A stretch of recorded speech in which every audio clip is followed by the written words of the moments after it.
Okay. I threw a little reverb on your voice when I heard you start singing. Oh, yeah, thank you. That is appreciated. There's nothing worse than just, full sound on everything except just a dry, on the phone vocal. You were talking about Babs earlier, and I feel like he's just got so much reverb on the vocal, and honestly, kind of got like similar vibes there. Yeah. It's he's a vocal inspiration to me because I have such a low voice, which means that my falsetto extends really high, and so I've had to lean into that if I want to sing anything in a normal octave. Yeah. It has to be in a Mickey Mouse voice. So other than that, I have to scream, which I can only do so much of at night. So that sounded like it was like a couple different songs almost that you went between, yeah? Yeah, 2 songs. So the first one's called Hold, track 6. Is one of the later tracks on the record, and then that last one is called Preservationist, which is a made-up word. But that's the great thing about releasing music; you can just make up words. That's the second track on. Sorry, I should be talking to the mic. I have it here. That's the second track. So it was track 6, track 2. Track 6 was co-written with that guy, and it was interesting to try and recreate a lot of the production elements in the sequencer. But yeah, it was fun. Anybody have any questions? You can also just come on up and. What sequencer are you using to do all that? The Nerd Sec. Technically, it's great. It's technically the Nerd Seek, but I don't know. I like saying Nerd Sec. But yeah, it's great. You can be very, very meticulous with it, which is awesome. It's like a tracker? Yeah, it's a tracker sequencer, and it's in hexadecimal, but there's a binary translator on there as well. And eventually you realize you really don't need to be super comfortable reading hexadecimal to actually use it. You can color code sequences and that sort of thing too. So I didn't do that for the first one, but the second tune you heard, I have every section color coded, so I know if I'm okay with the intro, I'm in the weird interlude, I'm in the instrumental part, and the chorus, all different colors for each of those. So it's fairly easy to navigate, and then you can just ignore all the weird hexadecimal stuff. So yeah. Can you give an explanation of your patch? Yeah, sure. So I added I wonder if I can turn this around without exploding things. I'm gonna try. Let's see what happens. Huh. Thank you.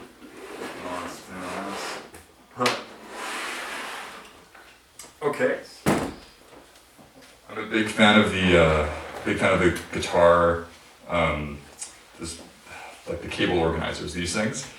So essential for me for these kinds of patches. And like I've mentioned, a lot of the use with a modular synth for myself is not doing this. It's making a weird patch, a weird one-off thing that then I sample and use in music production that I'm doing for myself or for other people. And yeah, so this is sort of this other use case for it. Use case. So essentially, the NerdSec has 6 outputs that it comes with, which are 1 row each. Each row has control voltage output, trigger output, and modulation output. The nice thing, though, is that the modulation output can actually just be used to send envelopes. So you might notice that there's no envelope generator here, other than maths, which is being used as a complex LFO at the moment. And so all the envelopes are coming from the Nerd sequencer. I also have, what's great with XOR Electronics is, and that's the company that makes that sequencer, they have all these expander modules that you can get as well. So if you find yourself, for some reason, needing more than 6 tracks of polyphony, you can achieve that quite easily, and I have the CV16, so it has 16 more outputs that are purely control voltage. Now, that doesn't have to be all notes, it can be LFOs and envelopes and whatever you want. And setting it up is a little bit weird, but there's enough YouTube tutorials that I think anyone can really figure it out. It's once you have it working, then it just works. So that is being sent to the Dupfer Quad VCO, and that is a triangle core oscillator.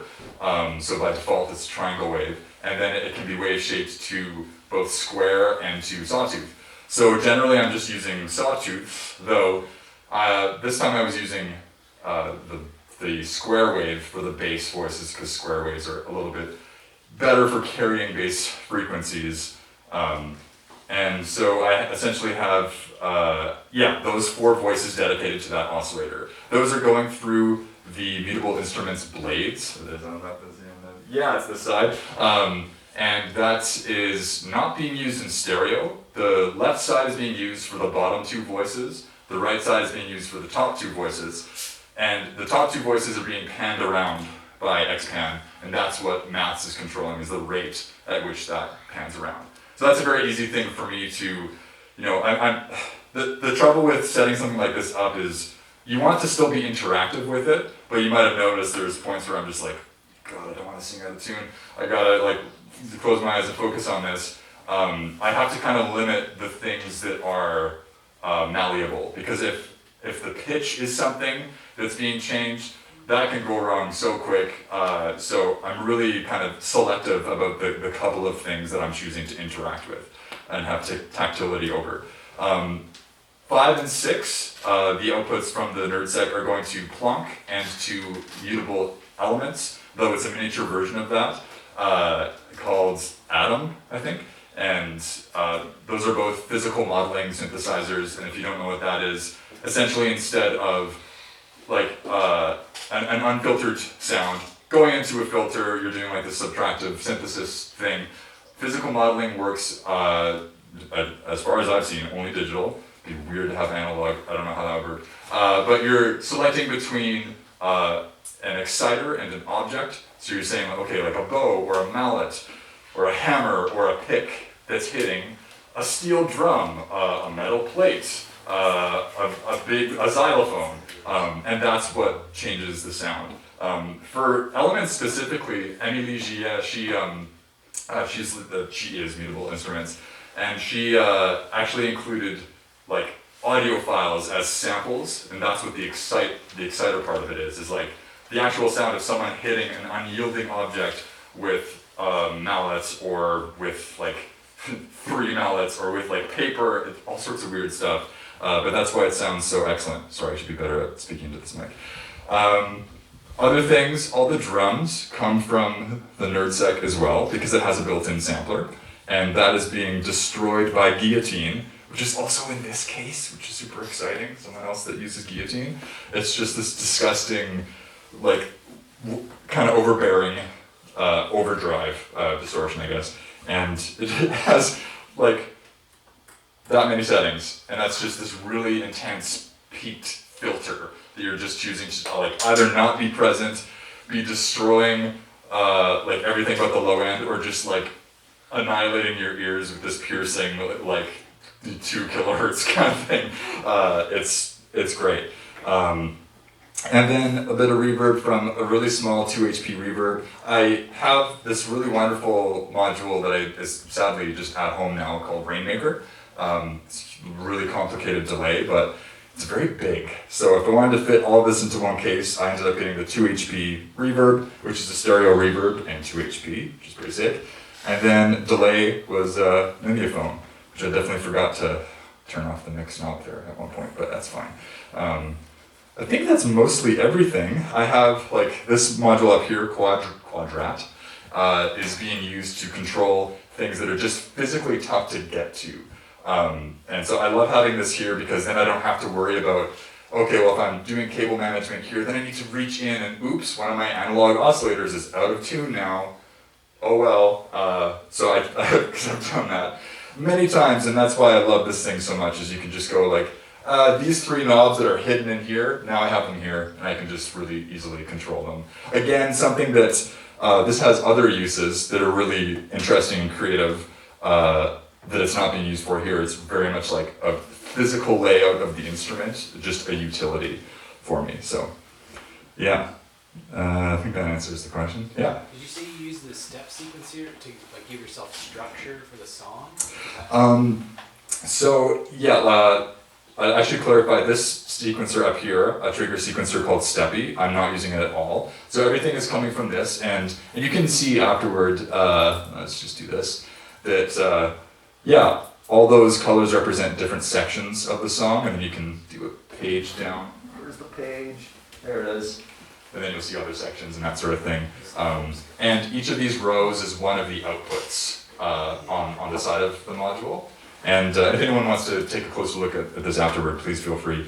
Yeah, and then I just essentially, thankfully, a couple of these tunes I notated with music notation, so then I had to spend like 2 weeks, literally 2 weeks, copying it from the score into hexadecimal. But I got really fast at doing it, so what's been nice is then in situations where I'm trying to be more spontaneous with it, I've done my homework. Now I'm fast, I have this like twitch reflex I get to do to enter notes into it. You can also use a Sega gamepad, which is hilarious, as a controller for it. I haven't done that, but maybe someday. Because these trackers are very much rooted in a lot of like chiptune music, and a lot of people who use them are familiar with that particular interface to enter notes, so yeah.